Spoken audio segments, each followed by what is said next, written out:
Hi, I'm Tucker. And I'm Sammy. And it's just English. Today we're going to go over 3 ways that the IPA chart can help you improve your English. And what is the IPA chart? So IPA stands for International Phonetic Alphabet. And as a Brazilian speaker, English being my second language, it was like the discovery of the century for me. So I started learning English when I was around 10 years old, just for fun, with my sisters, and I would read a lot. So later, when I heard words that I had read, I would hear people saying them differently, and that would get me very confused.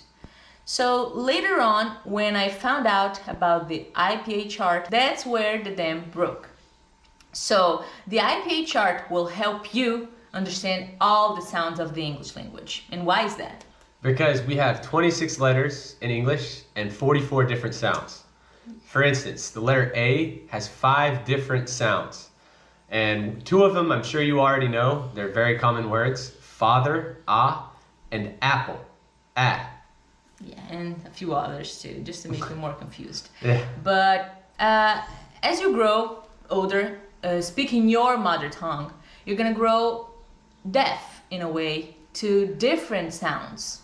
And that's where the IPA chart will help you a lot, because you have, like you said in English, 26 different letters. 26 letters and 44 sounds.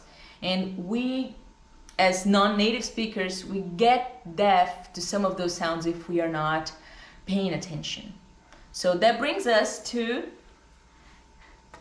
Number 2, every symbol represents a sound. Yeah. So you have the combination TH that is represented by 2 different symbols, 2 different sounds that are...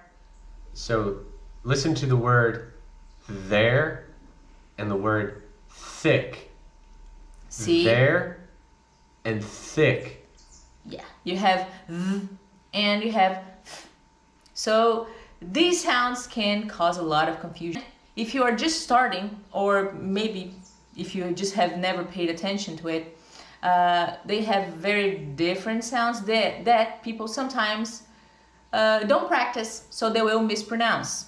Like sometimes people, instead of saying think, they will say think or sink.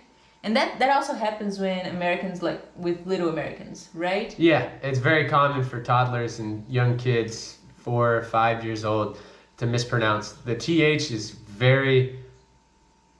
probably the last sound that we learn to speak properly in English.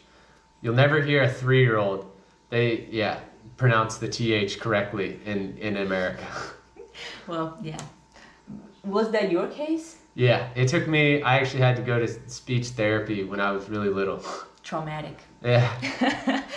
This actually brings us to the 3rd way that the IPA chart can help you develop your English. So it helps you not only pronounce, but understand the symbols. So for Americans, when they're growing up, they hear a lot of the TH sounds, the different TH sounds, and of course all the other different sounds too. But you also need to practice the sound in order for you to be able to speak it. It's not just, oh, I heard someone saying think, I'll be able to automatically say think. That's not how it works, and you, English learner, know what I'm talking about, I'm pretty sure. So what happens is the muscles of your vocal... Your vocal cords. Gosh. Yeah, but it's not vocal cords, it's the muscle. So the muscles that you use to produce the speech, to say the words, they need to be trained.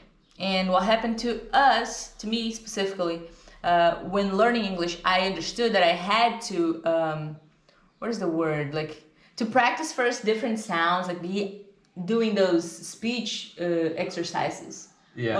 I don't know if they have a specific name, but to just loosen my tongue, let's say. So in Portuguese, our tongue is basically always gonna be here, laying flat in our mouth. We're not gonna use a lot. So for us to be able to make a lot of sounds in English, we don't need to, but it's best if you practice just moving your tongue around, just to loosen it up, you know, like, it might look weird, like. Especially with the L and the R. Yeah.